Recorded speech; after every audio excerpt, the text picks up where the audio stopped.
subjects. I will introduce the speakers and then we will get into the actual session. We have at first Sheikh Yusuf Nalwala from Al Ansari, the managing director for the Al Ansari group of companies.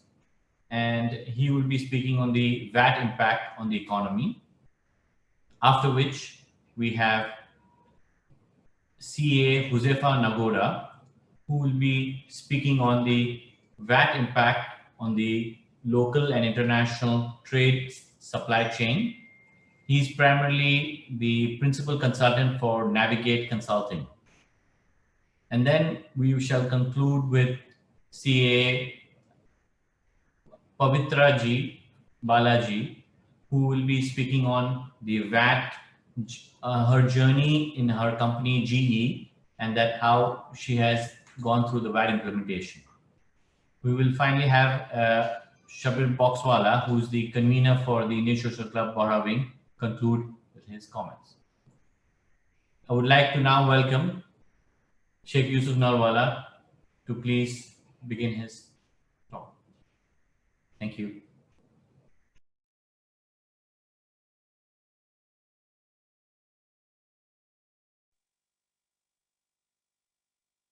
Your Excellency, the Indian Ambassador to Sultanate of Oman, Shri Munu Mahawarji, Honorary Chairman of the Indian Social Club, Dr. Satish Nambiar, the expert panelist, CA Huzaifa Nakhoda, and the lady, CA Pavitra Balaji, convener of the Bora Wing, Sheikh Shabir Boxwala, co-convener Mullah Murtaza Jariwala, and distinguished ladies and gents.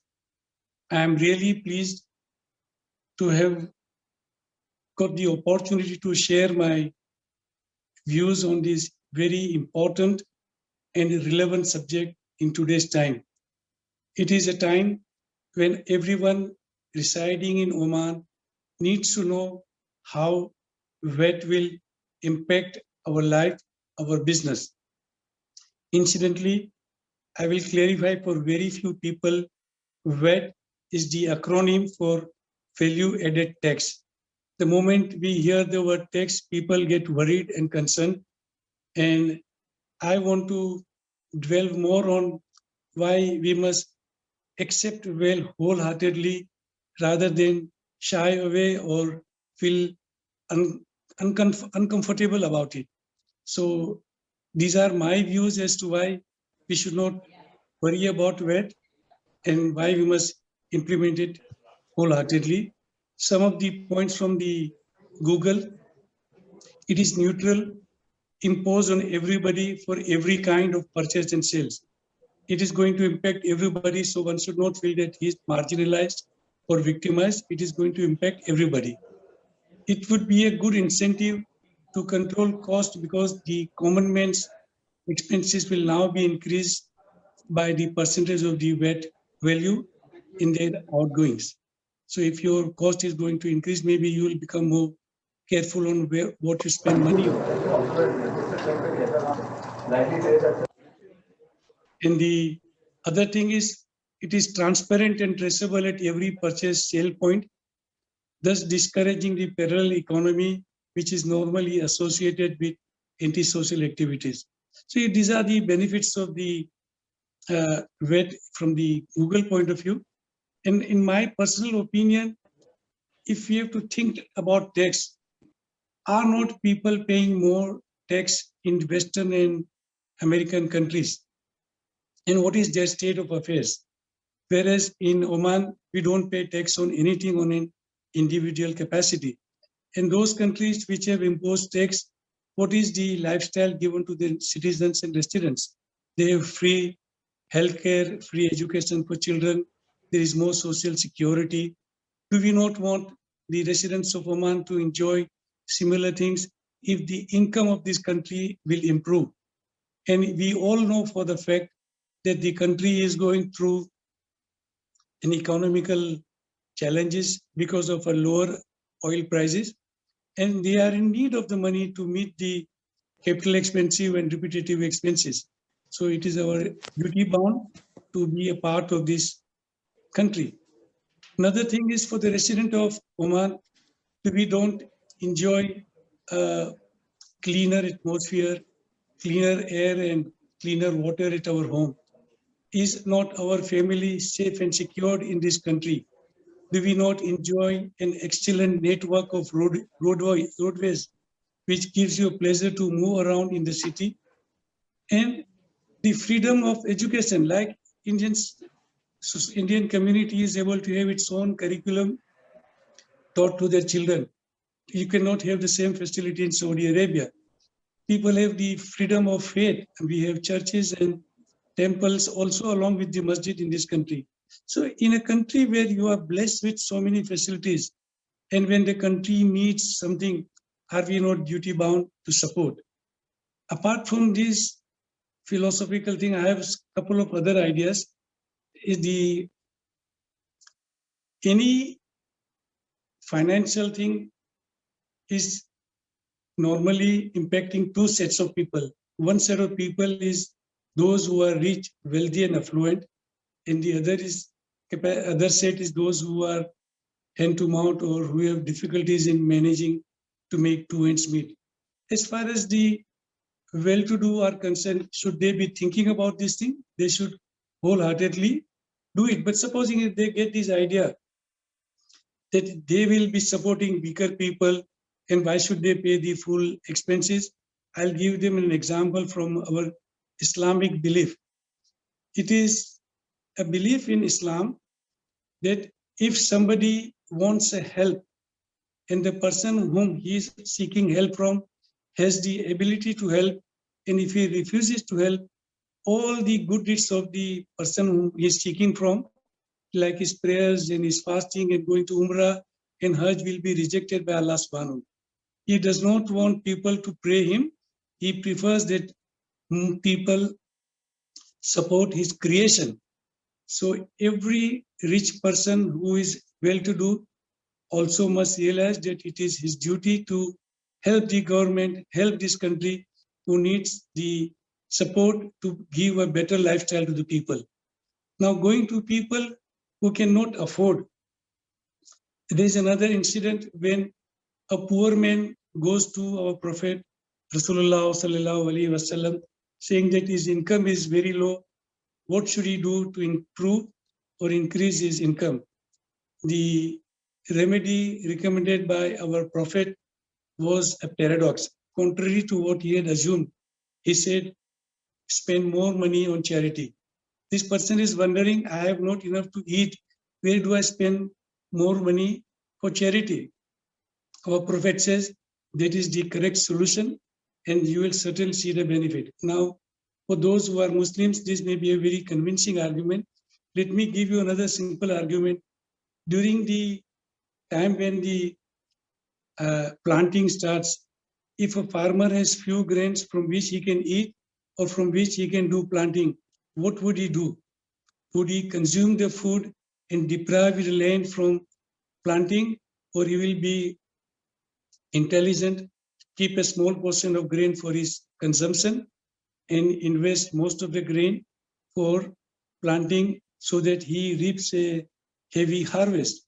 These are the arguments that I have got, that if we are to be part of this society, part of this country, we must fully embrace this idea and support it. This will result in the betterment of our lifestyle, betterment of our society and community. I think I've conveyed my message on why VAT must be embraced. And I once again thank you for giving me this opportunity. Thanks a lot. I would like to thank Sheikh Yusuf Nalwala for his insight into and his thoughts on how the VAT is really critical for the society, and how we can actually take it in and really and accept it, that this is part of our life now, and how it is required by the economy. Moving on, we would like to welcome CA Huzefa Bhai Nagora to continue his talk on the VAT implementation basically for local and international trade supply.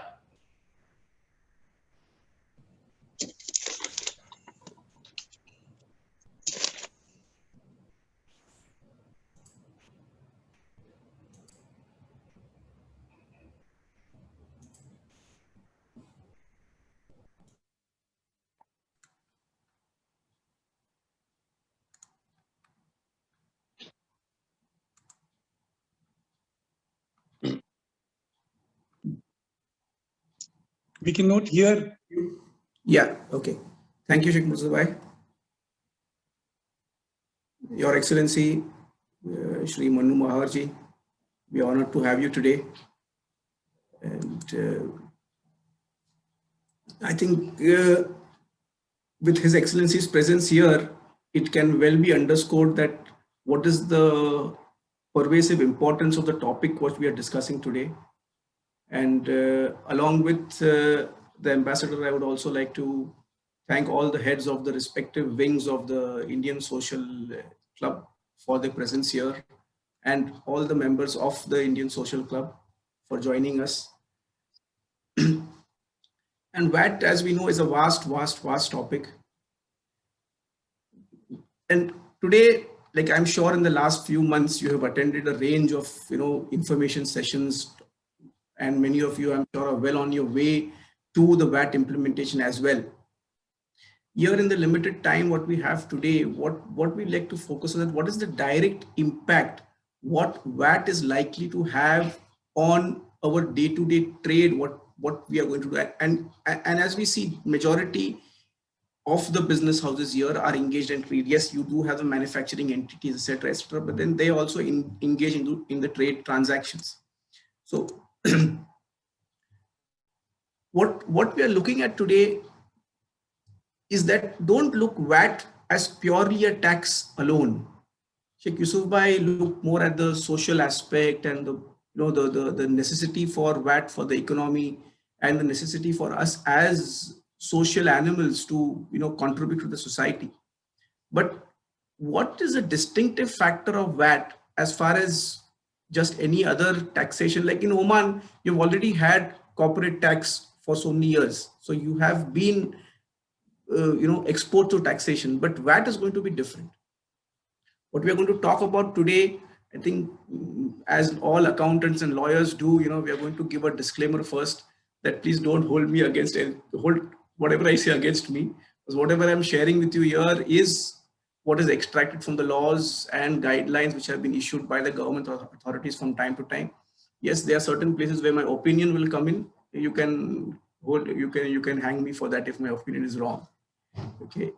And before we start, what I'm going to focus is on the core on the trade aspect. Just in about 25 to 30 minutes, I'll just focus on how VAT is going to impact you in trade. We got a few guys today morning, 10 o'clock, I had went through the questions, and quite a few questions had come from those who had registered. And I will just go through those questions in brief. Some of the questions I've combined, I've summarized. So one question was, does VAT apply to all invoices for service industries, IT, consultancy?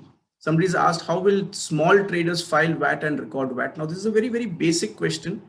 And since these questions have come from a couple of people, I'm just going to cover this very much in brief before I go to the main part. That remember one thing, don't ask where we should charge VAT. Okay, you had last year or 2 years back, you had the excise tax which was introduced in Oman, which was on selected goods, which was called a sin tax, or on sugary drinks, etc., etc. VAT is chargeable everywhere. VAT is chargeable everywhere. It's not a question to ask why to charge VAT, where to charge VAT. There is a select list of certain exempt items and certain zero rated items, 13 items plus 12 items, where VAT will either not be charged or it will be zero rated. So across the board, whether it is services, whatever it is, VAT will be charged. That should be very much clear. Everybody should understand that VAT is a transaction-based tax which impacts almost every business transaction. Many people are looking at appointing tax managers just to manage the VAT, etc., etc. Fine, but remember one thing: that VAT is not a separate function or a department or a one-off reporting task which you can do or something that you can do at the end of the period. It is something that will be ingrained in every transaction of your organization. It's not just the invoices or the, it will be there throughout from the time that you sign contracts, you send quotations, you send inquiries. VAT will be there at every stage of your commercial transaction. Somebody has asked a question that we have a big stock. This is a very common question in different ways. People have asked this, that we have a big stock. Should we sell the stock fast? Because if we purchase new stock in April, we can minus the input VAT. Old stock, we cannot obtain input VAT. Old stock, you have not paid any input VAT, so how can you claim it? Right? So the point is that, remember one thing, that there is no advantage or disadvantage to, it's always good to sell stock fast. You sell stock faster, your working capital cycle will improve. So it's always good to sell stock fast, but don't try to aim to sell stock fast because it's going to have a VAT impact. If any, yes, if you purchase any stock before the implementation of VAT, before 16th April, you will not have to pay the input VAT for that, which may have a temporary cash flow impact for you. That yes, you will have to pay 5% less to your suppliers. You will have to pay 5% less to your suppliers. So that is one advantage which can be there.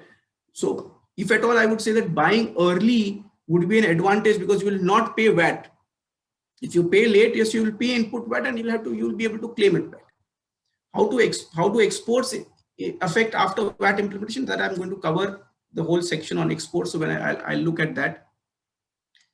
Then we have a few industry specific questions about building construction, about automotive, about registration. I think, see, these are very in-depth questions and I think I'll not answer these now because if we start answering this now, we'll be talking next 3 hours just on this. So at the time permitting, if we have time in the end, then I'll come back to these questions and we'll see how best we can address these. To get the, because based on some of the questions, I thought that maybe this is not clear to some of the people. So we'll make it clear that what is the role of a business house as far as VAT is concerned? Are you a taxpayer? Are you a tax custodian? Are you a tax collector? Yeah, any inputs from anybody? What would you say? I would request everybody to put your videos on, because right now this is because we are not able to meet personally and physical. We are doing it this way, and but if everybody has their videos on, we can have a more of a two-way discussion, and we can look at the audience also, and as speakers also we'll feed on your energy. So. So tell me, if people can just type it in the chat over there if you want. What is it? Are you a taxpayer, tax custodian, or a tax collector? Definitely, as a business house, you are not going to be a tax payer. You are going to collect tax on behalf of the government, keep it in your custody, and then pay it when your return filing time comes. Yes, it will have a temporary cash flow impact. But remember, this is only for business houses registered for VAT. So don't delay your registration. If you're a business house registered for VAT, which does not deal in exempt supplies, VAT will not be an expense for you. Now, in this context, I will say the person who asked the question about VAT on the items which they have in stock. Now, remember, if you are a person who is dealing in exempt supplies and you have an option that yes, you can buy certain items which, like for example, if you have a residential building and on the residential building you are planning to, let's say, change the air conditioning of your residential building. Now residential buildings is going to be an exempt supply on which you will have to absorb the VAT. So if you would like to prepone your purchase of your air conditioners or whatever what you want for the residential building, yes, do it before 16th April because that you can do it without payment of VAT. If you purchase after 16th April, you have to pay the VAT and you may not be able to claim that VAT back, right? So other than this, these type of examples, business houses registered for VAT will not be an expense, and for VAT not to be an expense, you need to manage your tax administration properly. And Pavitra is going to cover on that how you can administer your tax properly. So please give a good ear to that and make sure you administer your tax properly so that VAT does not become an expense for you. VAT, the beauty of VAT is that it reflects your business process. This is how typically any business process will run. From your supplier, you get your inputs and you do whatever work you have to do and you give your outputs to your customer. Whatever tax you will pay on your inputs is your input tax. Whatever tax you pay on your outputs, what you collect on your outputs is your output tax. Very much in a nutshell, if we can put VAT, this is what it is. That yes, you will collect VAT at 5% on whatever you sell. You will pay VAT 5% on whatever your costs are there. The difference, which effectively is the value addition which you have done. This is why it's called value added tax. You have to pay the tax on the value which you add. So you have added a value of 100, 20 minus 15, 5 you will be paying to the government. It's not something that you're paying out of your pocket. It's something that you collect from your customer and then you pay. Not to scare you, but these are the key points which you need to be aware of, right? From what is standard rated, zero rated, exempt, how to recover input tax, how to register, how to prepare a tax invoice. This is a listing of all the things which you should be aware of as far as VAT is concerned. Obviously, we don't have the time to cover all these things now. What we are going to look at today basically is more on this 12th point on imports, exports, and how those aspects are going to work for you. Okay. To give you a perspective, this is how VAT fits into the supply chain. Okay. How the whole, so let us look at this. Let us look at a typical transaction, a fact, and all these entities are in Oman. Okay. I'm not looking at the international trade perspective now. So a factory sells to a trader, traders may sell to a contractor and a retailer, and then the retailer sells to a consumer. How this supply chain works and how the VAT cycle looks at. So when the factory sells to the trader, we are assuming that the factory sells at 400 and its costs are 300. This I already explained to you. This is what we'll look at. The factory will collect 20 from the trader and pay net 5 to the government because it has already paid 15 on its costs. For the trader, assuming that what it buys from the factory is only cost, that 20 will become a refundable element. It will add its profit margin, collect 5% on its selling price, and again pay only 5 on the value added to the government. Now look at the difference when the trader sells to a contractor and when the trader sells to a retailer. As far as the contractor is concerned, I have taken the assumption that the contractor is still in the process of completing the work, and in the period in which the contractor incurred the costs, the contractor did not sell anything to anybody. In that case, the contractor will be in a refund position. They will be in a position to say, please give this 25 back to me. So remember this, that yes, you will be able to refund in case you are in a scenario where you have excess of input tax paid over your output tax, you will be able to claim a refund from the government. Of course, tomorrow, if they do supply, that time on the full supply value, they will be paying 5%. What about the retailer? The retailer has a profit margin of 200 on the 700 selling price. It sells to the consumer. Again, here value added here is 200, 10 riyal on that, the VAT which is paid by the retailer. Now the consumer is the place where the buck stops. So when we looked here, everywhere we saw that the price was split up into value plus the VAT, value plus the VAT. Now for the consumer, there is no such distinction. The entire 735 becomes a cost. So as consumers, you and me, we will effectively be paying 5% extra on whatever we buy. But remember, this 5% extra we are paying on the final price, right? If we look at the complete supply chain, this is how it works. Okay. Just imagine that if it was not VAT and if it was a sales tax, this 735 would have been much higher, because here this 15 refund, this 20 refund, this 25 refund would not have been there. So everywhere you can just do this calculation for yourself, that if every person wants to keep the same profit margin in percentage terms, then how the price will keep on inflating at every stage if it was a sales tax instead of a VAT. To give you this was just to give you an overall perspective. Now coming back, going forward, to see the impact on the profitability. Remember, if this is your income and expenditure before VAT, after VAT, the VAT which you collect and the VAT which you pay will be an asset or a liability. It will not be incorporated in your income and expenses.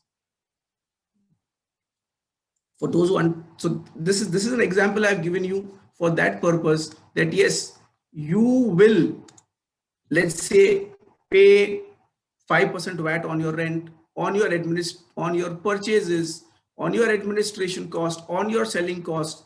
There will be certain items like salary, government fees on which there will be no VAT. So there could be certain expenses on which you don't have to pay VAT. The total VAT which is charged by your suppliers to you, remember here, on opening stock, closing stock, no VAT is calculated. So the person who asked the question about the opening stock, closing stock, VAT will not be calculated only on your purchases. The total VAT which you pay to your supplier will be an asset for you. If at this stage you have not made any sales, you will be able to claim this 14,250 back from the government, provided you have all your documentation in place. Once you charged 18,000 to your suppliers, once you charged, remember, not collected. So you charge, you're selling your goods on credit. Once you charged, this 18,000 becomes an asset for you, which is collected from the customer, but it's a liability which you have to pay to the government. So the net difference of 18 minus 14,250, you will be paying to the government 3,750. Just for a comparative purpose, I have given an example that suppose VAT is implemented and you choose not to register. Now remember, this sale example we have given is 360,000 Omani Riyal, which is well over the mandatory registration threshold. So this person must register. But if you choose not to register, I've just given it a perspective that what is going to happen, right? So remember, if you choose not to register, I'm not advising you not to register, but if you choose not to register and you are selling to consumers, after the coming of VAT, market prices will be inclusive of VAT. So instead of 360, all other retailers will also be charging 360 plus 18, 375. So you can effectively charge 378 to your customers, but at the same time, whatever the expenses you make will increase. Here, your expense was 50, it became 50 to 500. Your purchase was 200, become 210. So effectively, what will happen that this 3,750, which you would have to pay to the government, you are going to pocket that. So you don't register, as long as you get away with it, fine. But then the moment you get caught and you come under the net of the tax authorities, then you will be liable for very large penalties, which could be 5 times the amount of the VAT which you did not collect. Look at the other example, that if you're selling to trade, then you will not be able to charge 370, because traders will be claiming input tax refund on the VAT which is charged to them. So as a trader, you will not be able to charge that 18,000 because you are not registered for tax. You will not be able to give them a tax invoice to your traders. So you will have to continue to sell at 360, but you will find that all your costs increase. In this case, you will find your net profit effectively reducing by this 14,250, which is the VAT which your suppliers have charged. So this is to give you an impact on what is going to give you an overview of what the impact of VAT will be on your bottom line. So if you will choose to administer VAT in a legally compliant manner, you will still see your profit and loss account in the same manner, and you will not have any profitability impact. Yes, cash flow impact could be there. Now let's come directly to the trade. That for the trade transactions, how is VAT going to impact you? Now in trade, very first thing I would like to write the concept of reverse charge. Typically, we have said that VAT, it is the responsibility of people who sell to collect VAT. But in case of reverse charge, the responsibility is reversed, where the buyer has to declare the VAT and at time has to declare the VAT. So what happens is, take this example that you are purchasing goods from UK. The UK provider is not registered for VAT in Oman, and they would not charge you VAT. It's an import. You will, as an Omani purchaser, you are required to declare the VAT as a reverse charge. And this is what your VAT declaration will look. This is an extract of the VAT return. You will declare 5,000 as payable, and you are able to claim input tax refund, right, for whatever expenses which you make. So at the same time, you will claim this input tax back and your net payable will be zero. It's only a reporting activity, but that reporting activity has to be done with care. You cannot just say that, oh, it's just reporting, so I will not report. You have to report it, and failure to report will have its own penalties. But why this reverse charge is, in certain cases, like I give the example of the residential building, or in certain cases of the banking industry, where you are dealing with exempt, where you are providing exempt supplies, you may not be able to claim the input back. There, the reverse charge will become an actual cost for you, where the input VAT will not be refunded, and you will actually end up paying the government that 5,000. Now remember, this reverse charge mechanism can be availed only by those who are registered for VAT. If you are not registered for VAT, you will be required to pay the VAT at the border along with the customs duty. This is also one downside of not registering, that whatever you import, you will have to pay 5% additional at the border, and you will be unable to claim a refund of that. So what does import mean? When I say reverse charge applies to import, and remember, it applies to imports of both goods and services. So what is imports? What does imports mean? The law, this is the definition, this is the definition from the law, from the Decree Law 121 of 2020. The entry of goods from outside the GCC region into the Sultanate of Oman in accordance with the provision of the Common Customs Law. So all goods which come into Oman through customs, in simple terms, is an import. If you are getting any goods into Oman and it is not going through customs, it is not import. I'll explain this with a few examples as we come along. Technically, you may call it import, but if it does not come through customs, it is not import. Also, you need to understand the value of imports on which you will declare the reverse charge is the value which is calculated by the customs authorities. So typically your landed cost, which is declared at the times of customs clearance for customs duty purpose, plus the customs duty, that is your taxable value for calculating your reverse charge. Certain cases now it happens where your taxable value reflected on your customs record may not be your actual value. People who have those discrepancies will have to take action to correct that. So there's a question from somebody which says, if we, from Murtaza Bhai Boriawala, if we import, so we take customs plus VAT and later we claim the input VAT, correct? So if you import and pay the VAT at the border, no, you will not claim the input VAT. If you're registered for VAT, you will not pay the VAT. Only the people who are not registered for VAT will declare the VAT as a reverse charge. The people who are not registered, you will pay it at the border and you cannot claim it back. Because at that time you're not registered. Only if you're registered for VAT, you'll be able to claim it back. Okay, so if you're registered for VAT, then the reverse charge will apply. You will declare the VAT as a reverse charge in your return and claim it back as an input tax if you are eligible to claim it back.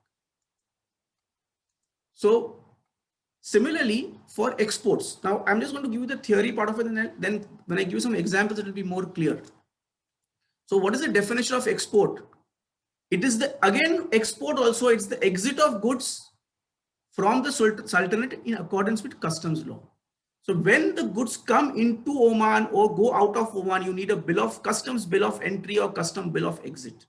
If you have that, then it is an import or an export. If you have a customer who comes to your shop and says, oh, I have come from Yemen and I'm going to buy this from you and I'm going to take it back with me to Yemen, or I'm going to take it back with me to Bahrain. Don't charge me VAT because I'm going to export it out of Oman. Is it an export? No, because you do not have any proof of customs duty for this, customs clearance for this. So, right. So there will definitely be an bill of exit, which you will get when you send the goods for export outside Oman. Only just a bill of lading from the shipping company or from the airway bill from the airline or the truckway bill from the road transport guy is not enough to prove exports. You need a customs document to prove that these goods have exited the Sultanate. Now, these are all the items which are zero rated. I'm not going to go into the law now, right now. In brief, I will also mention in brief over here as far as the international trade goes, how it works. So if you have, now don't look at just as, okay, look at this. I am selling from Oman to Saudi Arabia. My goods are in Oman and I'm selling to Saudi. So there is no VAT. I think this is the typing mistake. There is no VAT in Oman which you will pay, but a reverse charge in Saudi Arabia, which the buyer in Saudi Arabia will have to declare. The seller will need evidence of the export in some form of custom document to support the zero rating. Look at this example. Now, the Omani seller already has goods located in Saudi Arabia. The goods are physically located in Saudi Arabia, but only the seller is raising the invoice from Oman. The buyer is transferring the money directly to Oman. But at the time of sale, the goods are physically located in Saudi Arabia. In this case, the seller will need to register for VAT in Saudi.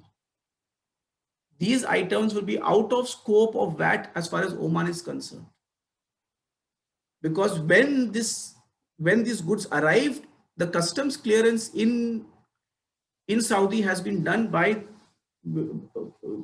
whatever the local representative of this Omani seller, right? So this you need to understand. Many people have depots, etc., in other countries, and the goods lying in that depot will be subject to VAT in that particular country. Okay. Let's look at it in terms of examples. That let us say this is a very, very common occurrence which is happening today, is that you have a trading company, which is Access is a trading company in Oman. They are buying goods from a company in Dubai. They buy goods from this company in Dubai on ex-works basis. They don't process the proper import-export documentation. So the Dubai company charges Access UAE VAT. They charge them UAE VAT. And Access makes the payment to the UAE supplier by bank transfer.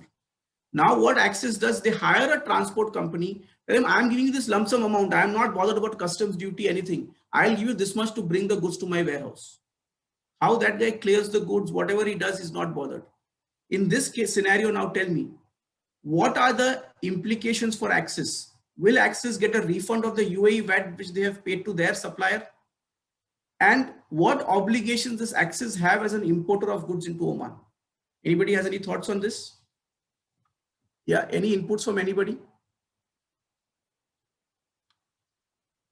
Yeah, any inputs from anybody? This is very common, I think, with many people. They may be doing this now. That you have a local, maybe representative who consolidates, buys things for you from UAE and then just sells it to Oman. In this case, yes, we have few answers. Okay, yes, Access can't get a refund because you have paid VAT in the UAE you will not be able to get refund of that VAT which is paid in UAE. It will become an additional cost for you. Also, additionally, what happens that here you are in a scenario where you have imported goods into the, okay, you are in a scenario where you have imported goods into Oman without having proper import documents. You will be showing these goods as import in your books, but you will not be able to demonstrate how you imported this.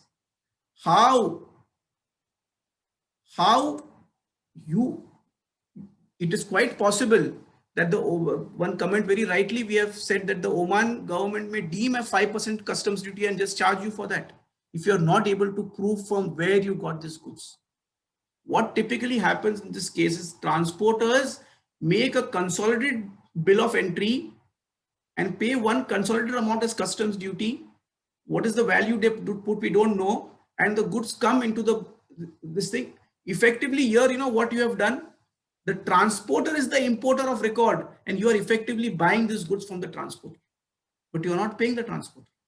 So if these type of things, so this is something which is going to look very funny in your books of accounts, where you will have some amount appearing as imports and you will not be declaring it in your returns at all.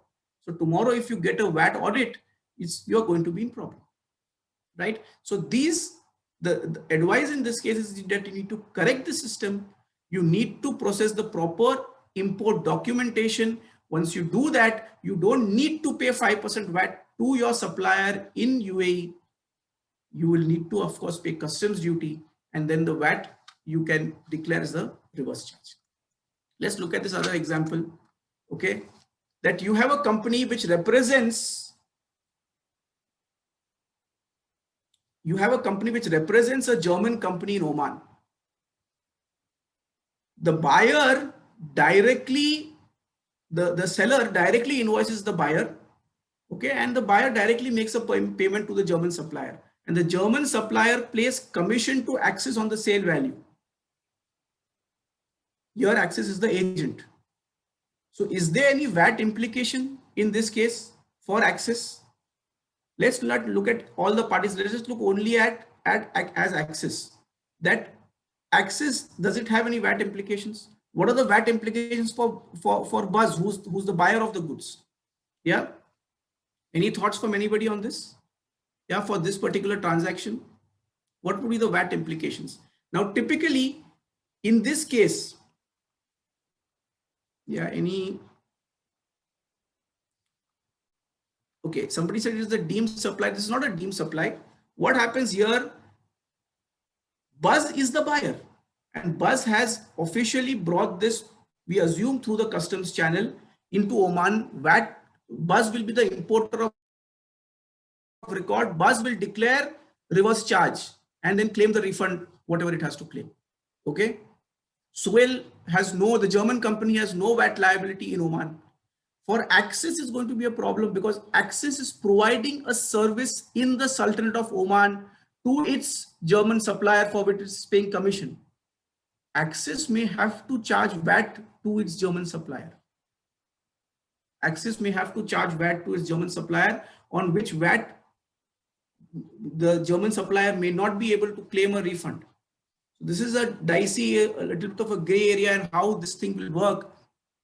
I will give this another tint that let's say if you have the same example where Axis, instead of just acting as an agent and collecting commission, it actually buys the product from the German company and then sells it to the Omani company.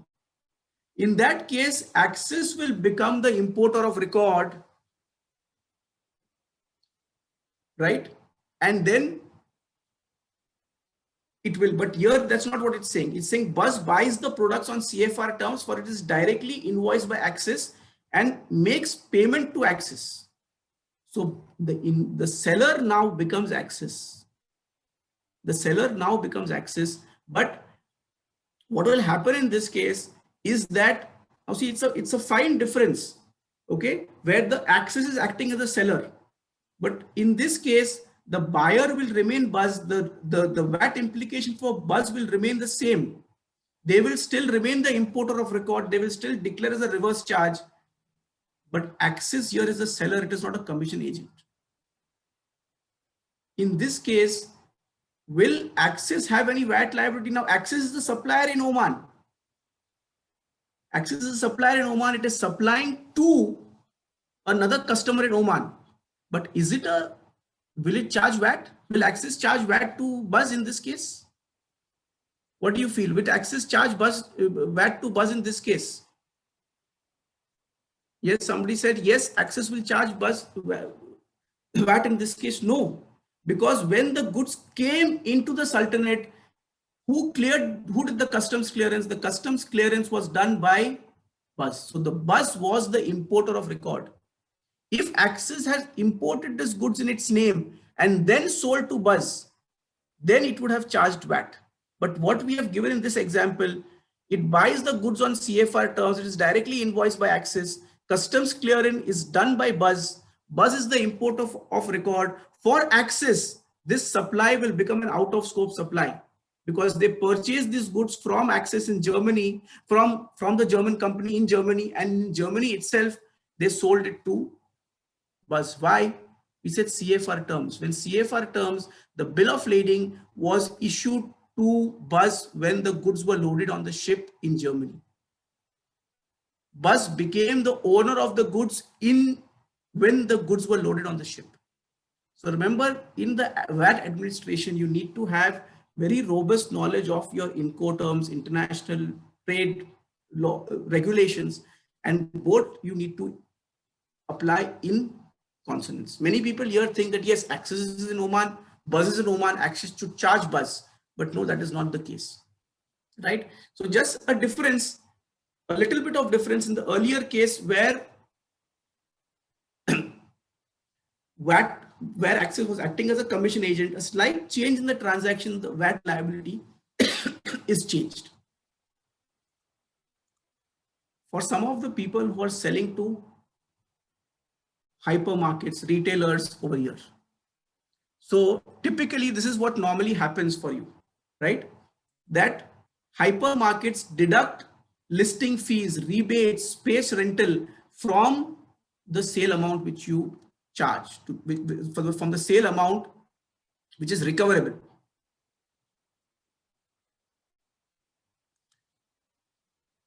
What will be the VAT implication of this? What will be the VAT implication of this?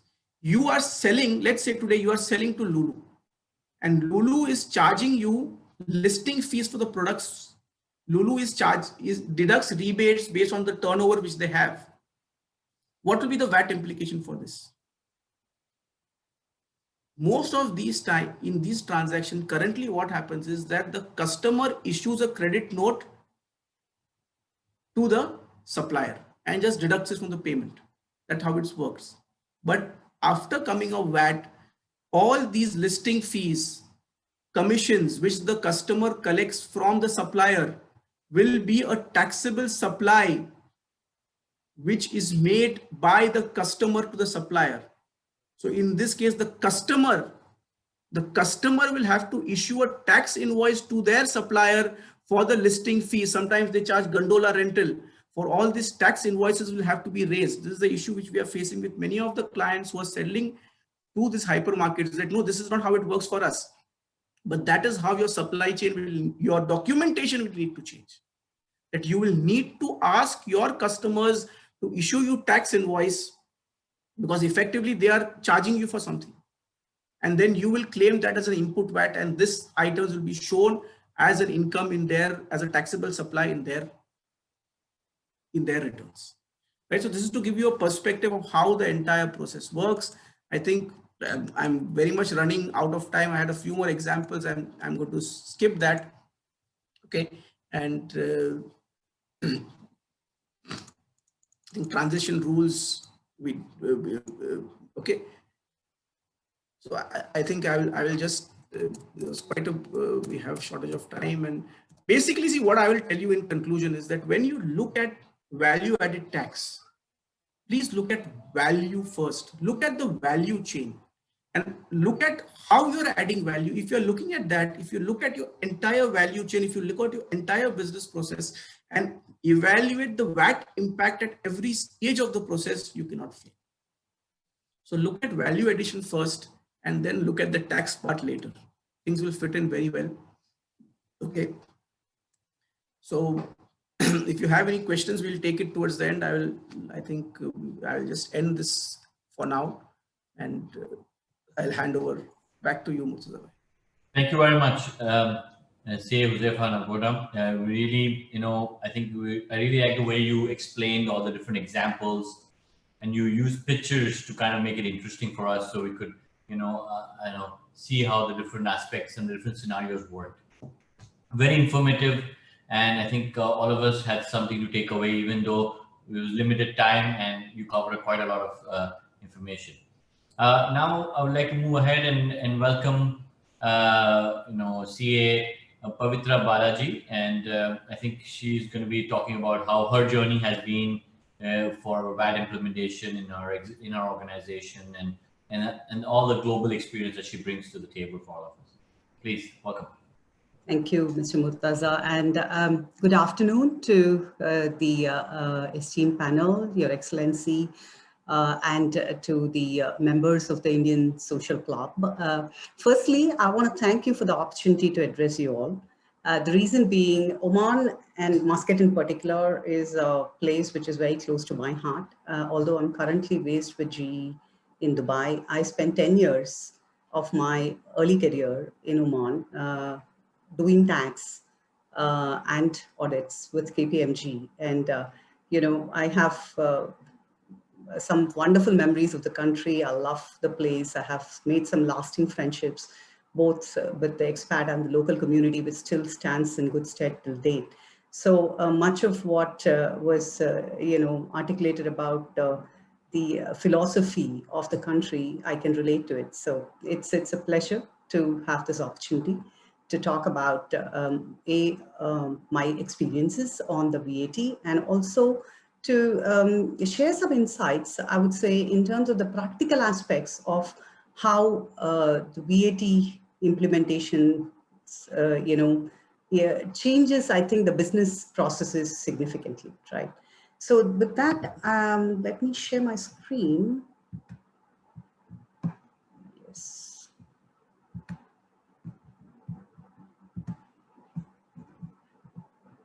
All right. So before I go into VAT, I just wanted to take a minute to talk about a few big things which are happening in the regulatory space. And in the normal course, we would have assumed that these are things which happen somewhere else, right? But no longer, okay? It's very close to home. Much change, not just VAT, but a lot more changes are happening or very soon happening in the region, and Oman is going to be no exception to that, in terms of future. And when I say future, I'm not talking of way into the future, very soon, in terms of regulatory changes and new legislation, new compliance obligations, which is going to be, expected of taxpayers in our country, right? As an example, we have, a significant amount of data sharing, which is now being planned between taxpayers and tax authorities. You might have heard about country-by-country reporting, economic substance rules. Incidentally, Oman's already in advanced stages of discussion on the implementation, because most of the other GCC countries, Qatar, Saudi, UAE, have already implemented a version of the, country-by-country reporting and rules as such, right? So to that extent, this is something which would happen for sure very soon in Oman as well. And I think the other important thing which I wanted to also highlight is that real-time reporting, that is just step one, right? Because real-time reporting and analysis by tax authorities of individual transactions is not very far ahead for all of us. Because we are already seeing that Egypt this year has implemented e-invoicing. Many of them bigger, local corporations have gone in phase 1 or 2, and most of the other big companies in Egypt are going in by June. Saudi Arabia, as an extension of their VAT implementation, have already issued legislations which talk about making e-invoicing mandatory effective December 2021. So I think it's important that we keep in mind the perspective that, while VAT is coming in, it's not the end, it's just the beginning, right? And with that, I think it's also important that we realize as a group, right, that with VAT law, there is going to be more tax audits. There is going to be more scrutiny. There are likely to be higher amounts of disputes and compliance challenges. And therefore, it is important that we get ourselves ready for all of that as well. Okay, now, when we look at the entire VAT life cycle, we talked about all the rules which lead to what is called as a tax calculation, right? So it could be reverse charge, there are different scenarios. We talked about how different, conditions and ifs and buts in terms of the transactions details will lead to different results. For example, CA Hussaif already explained how just having the goods physically in UAE and selling it from UAE to a UAE customer or a go down in UAE versus sending the goods from Oman is going to have different implications in terms of what the taxes will be. So the tax calculation is where all the rules boil in, right? But then that has to flow ultimately into accounting, because accounting is where the transaction is getting captured, right? But that's not the end, because you need to also make sure that the documentation which you issue to your customers, whether it be your POs, whether it be your invoices, and documentation which you receive as a customer, whether it's on your supply chain related activities, whether it is on transactions relating to your import, everything will change, right? Again, this is not the end, because at the end of the day, you still have to be able to report well, reconcile all this which happened in a way where your compliance is robust and you're able to defend it during an audit, right? So let's look at what is the practical activities which happen in a VAT process, right? So currently, many of you in your respective companies, likely that you're doing this. You're having your IT teams make the changes in the law, depending on what the tax advisors are saying, to your IT systems, and you're getting your systems ready for VAT, right? This is not a static activity, right? Your tax team will have to keep changing taxes, rules changes, keep looking for guidance, which the Oman authorities will continue to issue out over the next 1 to 2 years and beyond, but at least definitely in the next 1 to 2 years. And at the end of all this, the transaction which is coming out of your ERP will need to have a code or some mechanism for the system to know what is the right result of that transaction, right? Now, here's where half the challenge comes in. Most of us have legacy systems, right? And, this whole set of systems are not really the most user-friendly, I would say, to get this wing-to-wing compliance done easily, correct? Now, I would call all of this activity which happens within your IT systems as upstream, which is relating to determination of what is the right tax result. The story does not end there.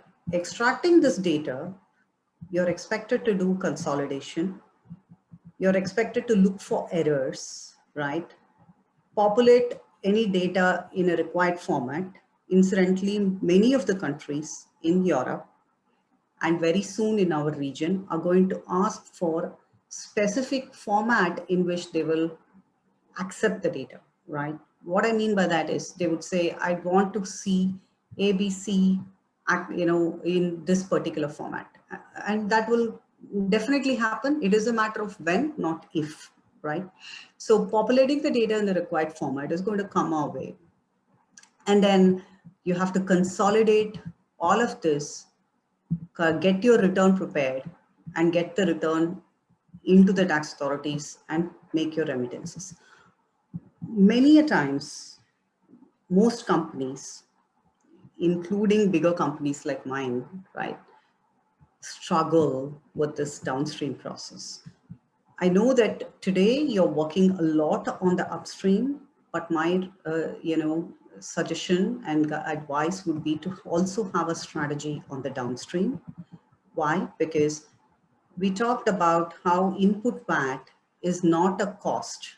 It is actually an offsettable item against any VAT we charge on the sales, right?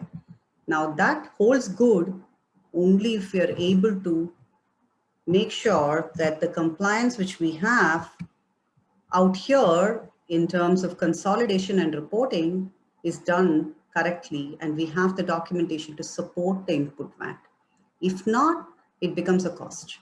So the theory of how input VAT is actually whatever VAT you pay to your suppliers is not a cost, does not hold good in situations where your processes and your documentation do not defend, the cost which you claim. As an example, if your supplier is not issuing the correct tax invoice and you have still paid the tax, the VAT which was charged on the invoice, now, you have an asset in accounting terms because you've paid VAT and you know that this is collectible from the tax authorities as input VAT. But the invoice format is wrong. He didn't give you the right invoice, correct? It's as per the rules of the way the legislation works. If the invoice format is wrong, you, the customer, is the one who will bear the brunt because you cannot claim the input VAT. It's a different story that the supplier would also be charged penalties for issuing wrong tax invoice. But you're not getting away from it because you paid the VAT and you are highly susceptible to losing that money if the format is wrong. So the onus is on you as the customer to make sure you set up a process where that person in your team, right, the business user in your team who's accepting invoices from different suppliers is checking whether the tax invoice format is correct. Now, this is where the challenge of VAT is, right? VAT expects that not just tax people, but every person who is a business user touching a transactional process is aware and need not be an expert, but at least aware of the basics of what is required for VAT compliance for their respective processes and is able to support the compliance process with diligence. If different parts of your chain break, as a company, you will still face leakages in cost. Let's look at what are the challenges, right? We talked about IT teams making tax changes, which is the right thing to do. VAT is first and foremost, from a compliance perspective, it is a very highly IT driven, process change, correct? But IT teams we've known are not tax experts. Otherwise they would have become tax professionals, right? They chose IT as a career because they don't, like tax, I guess.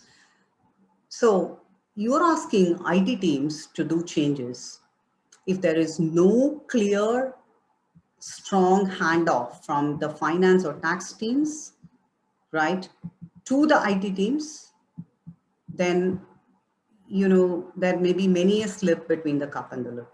And it happens in practice that we intend something, IT understands something else, and the end result is a third thing, right? So this is your first issue.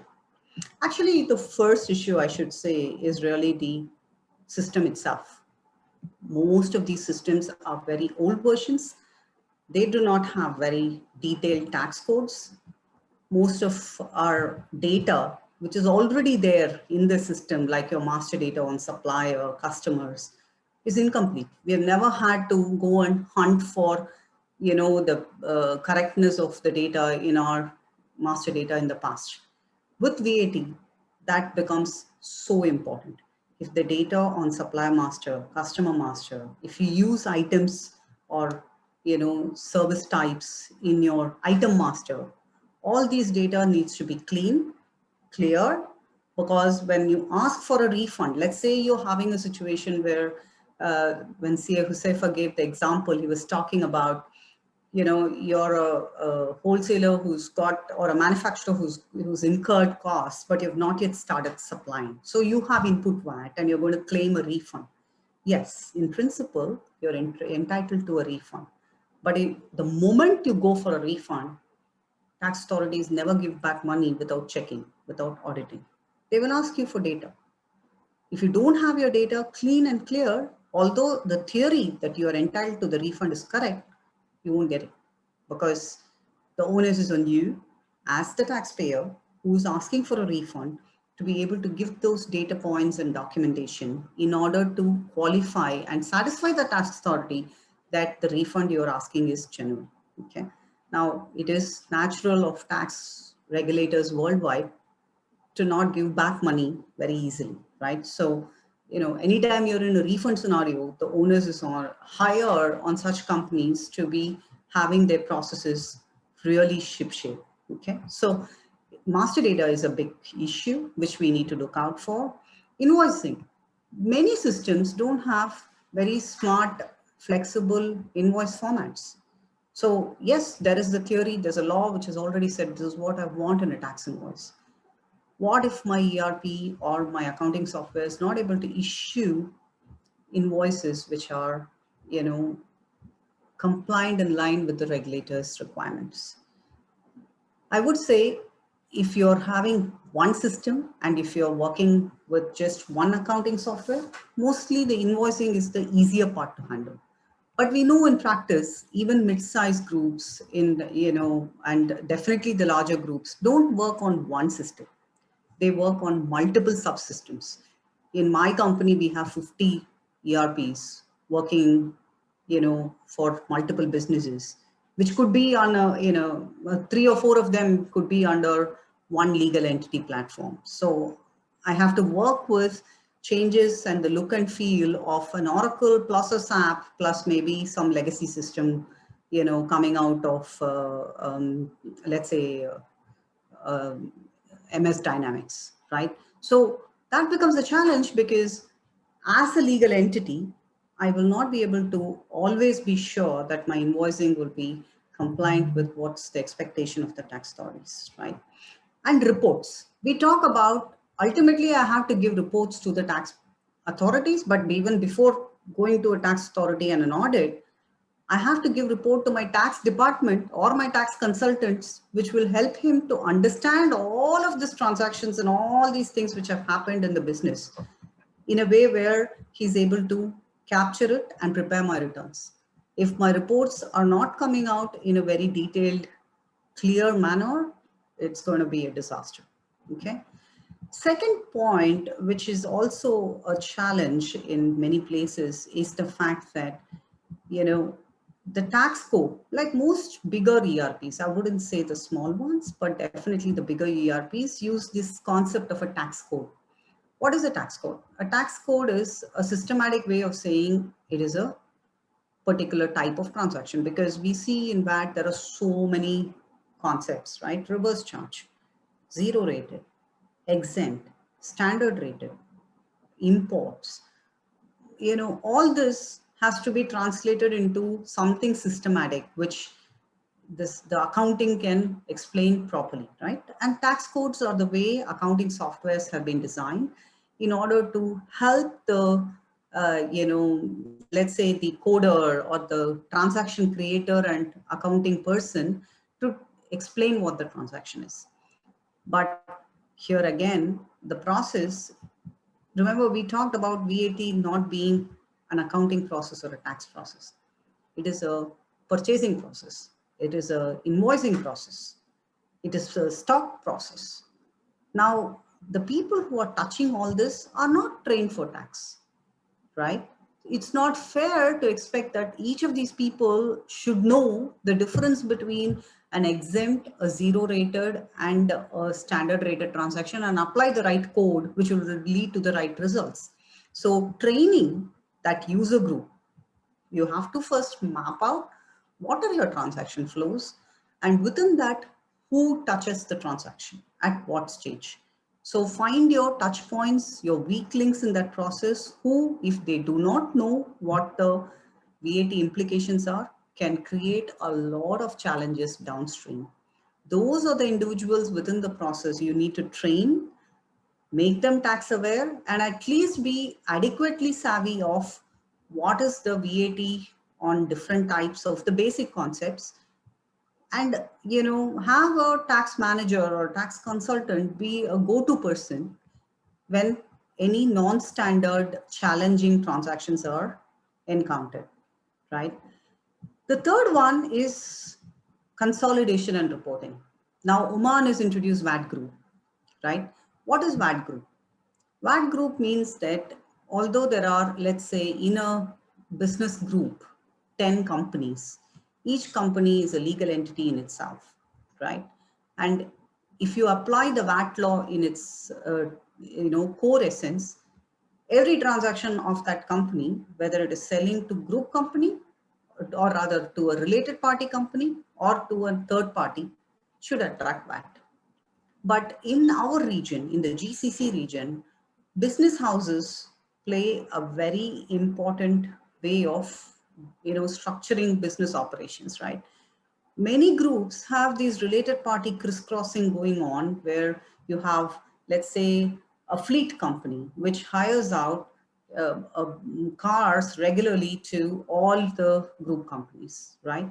And another hospitality company which does nothing but hotel management. So while the group has got a set of core activities, there may be individual legal entities under that which are all transacting with each other. Now, if we allow for these to be transacting with VAT, imagine the impact for the group.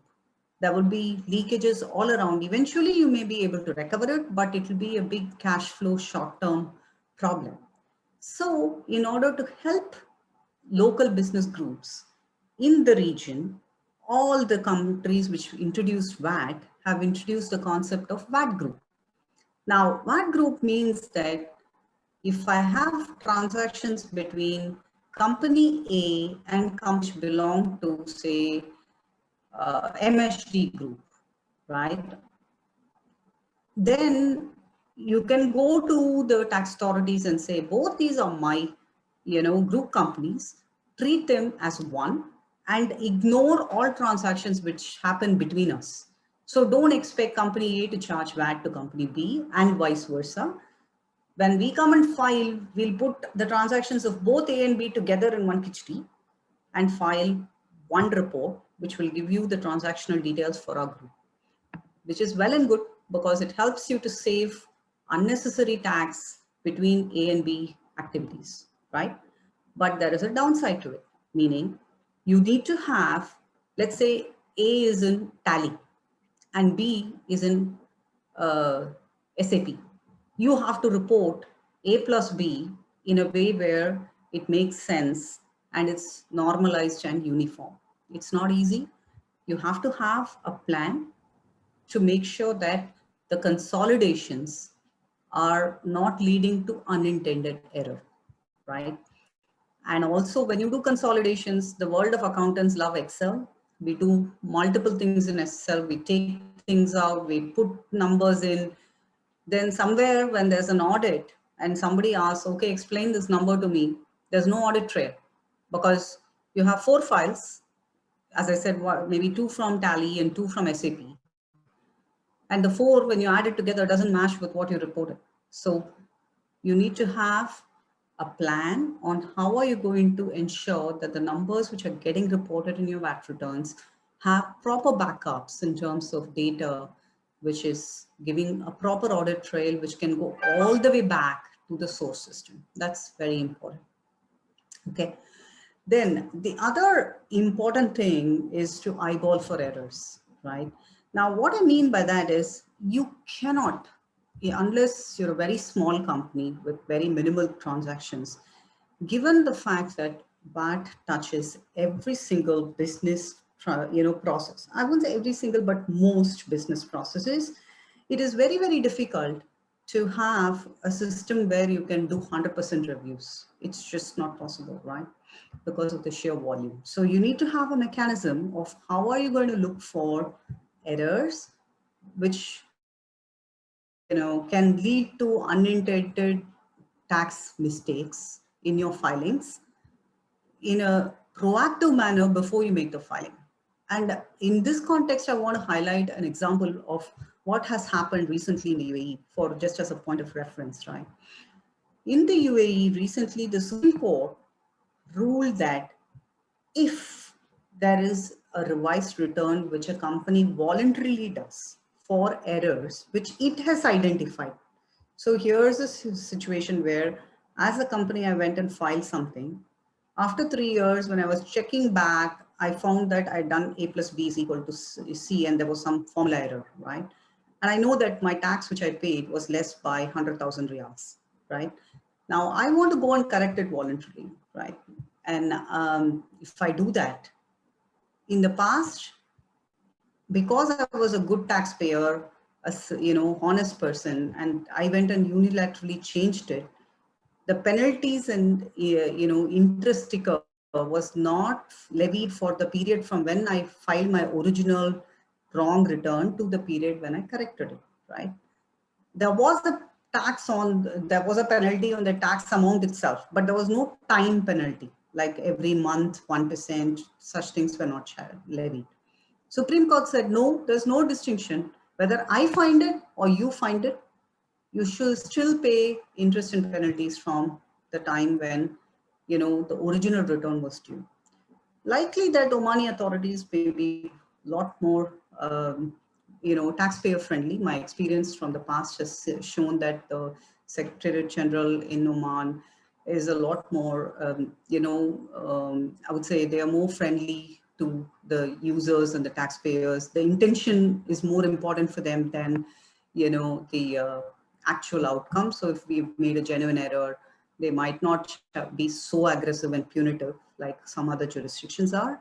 But it is important to be aware that ignorance and filing mistakes have consequences in terms of big tax leakages. And it can go all the way up to 300 to 500% of your tax, right? So it's not a small number as such. So I think, in conclusion, I would say, while you've done your IT setup changes, etc., don't stop with that.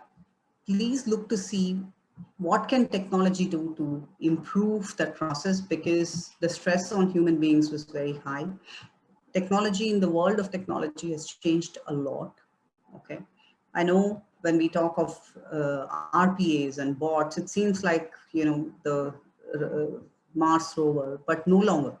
These are all technologies which are available for users to buy at very marginal prices. There are specialist companies which are providing bolt-on software which can help address VAT compliance processes.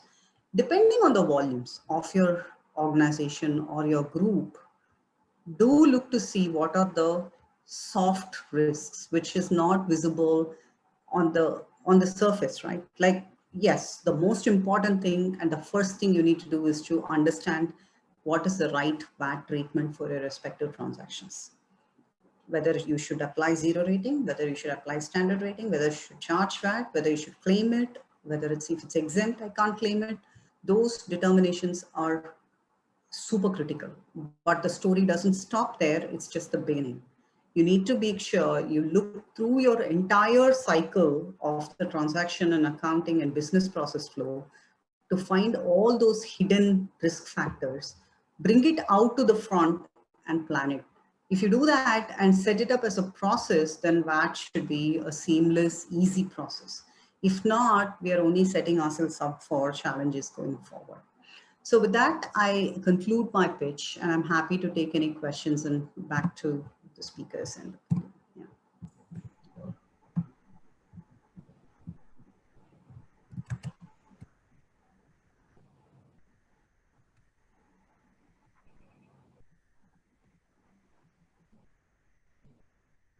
think if the viewers have any other questions or attendees, they can probably even connect to you through email, or we can probably address them as we go along.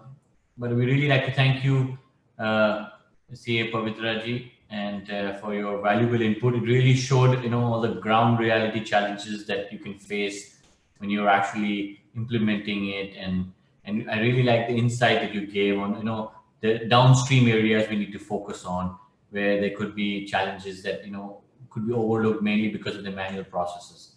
Really, really informative. Thank you very much for that. I would like to now see if, I think if CA Huzaifa Nagoda would like to take some questions from some of the chats, or we want to close out, and Sheikh Shapir Boxwala would like to just close it out and give his closing remarks. I think your mic is mute, CA Huzaifa. Yeah. So do we have any questions? Like there are a few in the chat. If you see, some people have asked some questions related to some basic things, company formation for SMEs, registration, and all that. I think if you find anything interesting, you can identify and answer one or so. As CA Pavitra was speaking, I have answered few of the questions there. Yeah, I saw that. Yeah. But there is one question which, this is a repeated question also which has been asked, and this I would specifically ask CA Pavitra to, this is that many people are saying this, specifically that the executive regulation has not yet come. So in that case, in the absence of the executive regulations, how do we go about preparing? Should we prepare, or should we just wait for the executive regulation to come? We don't have the full information. What is your take on this? So yes, it is a very unique situation where, we are going full on to a deadline without the detailed regulations already in place. In an ideal scenario, we would like to have it sooner than later. But I think the good thing, which we can take some reference from, is that Oman, because Oman came in a little later in the implementation journey, there is a lot of guidance approach which is available in the other countries, particularly UAE and Saudi, right? Bahrain is also issued a lot. And you would see when you start looking into the details of these that while there are country nuances, there are for sure differences in the takes which different countries have taken in terms of what to exempt, what to zero rate, what to standard rate, depending on the, I think, the economic situation of each country as well, right? Like, so, real estate is a good example of where, each country has its own views and approaches. But I think in terms of the administrative, the practical applications and the, the determination, in the absence of an Omani regulation, it is good to start looking for such guide. And that's what we are doing in our own company, right? We're not waiting for the regulations. We're actually already making the changes, because it is, let's say you get the regulations by 3rd week of March, you won't have time. You will run out of time. The clock is already ticking. Come 16 April, we should be ready to go live. And if that is a line in the sand date for us as a company, if you fall in the first category, the million, riyals and more, then my suggestion and advice would be to look for guidance from other countries, interpret based on that, and go ahead and roll out your implementation based on that. Yeah, thank you very much. I think that's very valuable advice. And see, from the Omani perspective, one thing what you need, and see, this is not only from the Omani perspective, I would say generally from the GCC perspective, that as compared to the GST regime in India, or there is, similar taxation in Malaysia and UK, I think CA Pavitra will also agree, CA Pavitra will also agree that we are blessed that the regime, the law, etc., is much simpler in this region. We don't have the complexity of various different tax rates for different products and so many things. So yes, the tax regime will take some time to mature. With a certain point, the tax authorities are also learning the ropes themselves. But like CA Pavitra said, that yes, it is expected that they will be little bit, more lenient in these cases.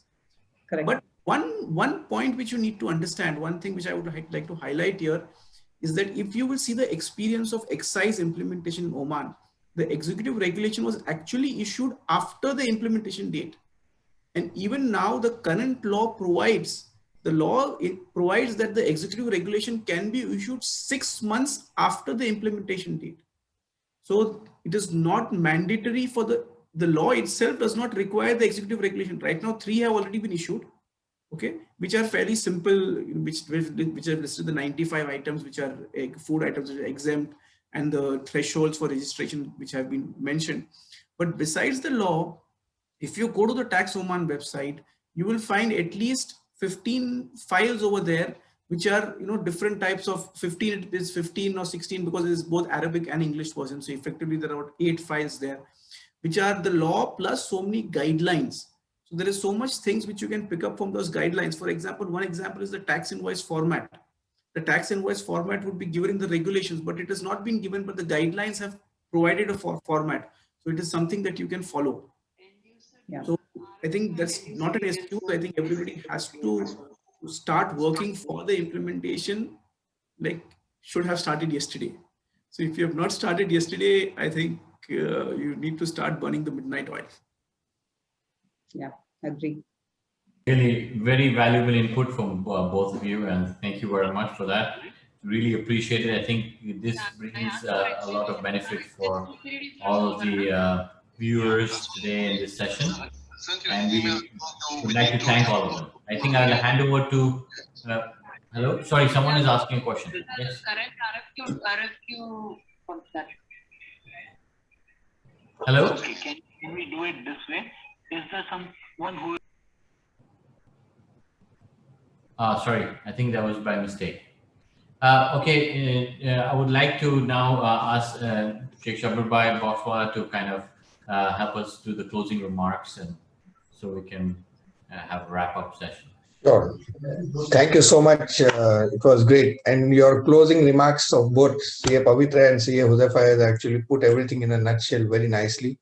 Though Oman is coming up with the VAT regime a little later, the advantage is that we have all the experiences of our neighbors to take from and learn from. And main thing is to avoid the mistakes that others have made in those regions and not to be, complacent about it. We have to act fast. We have to prepare ourselves as far as I can see, not only from our operations and procedures and paperwork, but also our IT and our staff. Because a lot of people think it's only the matter for the finance or the accounts or the IT to do it, and they put it in on each other to do it. But I see now that everybody needs to be involved, everybody needs to know, and everybody needs to be gearing themselves up a little better, because now it's only 2 months or less than 2 months left. So it's just around the corner. So thank you so much. I would first like to begin by thanking His Excellency the Ambassador of India, Sri Munu Mahavar, for having attended and graced a webinar with his presence, and also our honorary chairman, Dr. Satish Nambiar from the Indian Social Club. He has given his blessings to this, and all the conveners of the linguistic wing and the ISC members and the management committee members of the Indian Social Club for having enabled us and for the encouragement and support. Of course, to CA Huzaifa Nakuda and to CA Pavitra Balaji, thank you so much. It was really great. It was to have, and as good neighbors, you have given us a lot of help. Thank you so much. And also to Sheikh Yusufbhai Nalwala for his opening remarks and for his views and insights on how it will affect us and society in general. To Murtadabhai Jariwala for having hosted and for as a facilitator, and to Sheikh Huzaimabhai Yamani from the Dawari Bohra community also, who has encouraged and helped us and supported. Thank you so much, and very good to have met you all online. We hope that soon we can meet in person. And Pavitra, welcome back to Oman. Thank you. Looking forward. Yes, and you too, see Huzaifa. We are always meeting online since a year, but now we look forward to, inshallah, in the near future, we will be done with this and we can meet. Thank you so much. Thank you. Have a good day. Thank you. Bye. Thank you. Ma salama. Assalam.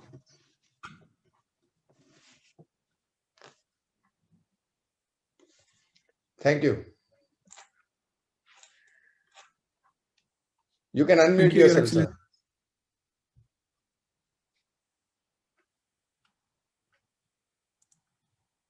You can unmute yourself. Yeah. Yes. On behalf of Embassy of India, Ambassador Sir has just left for something urgent came.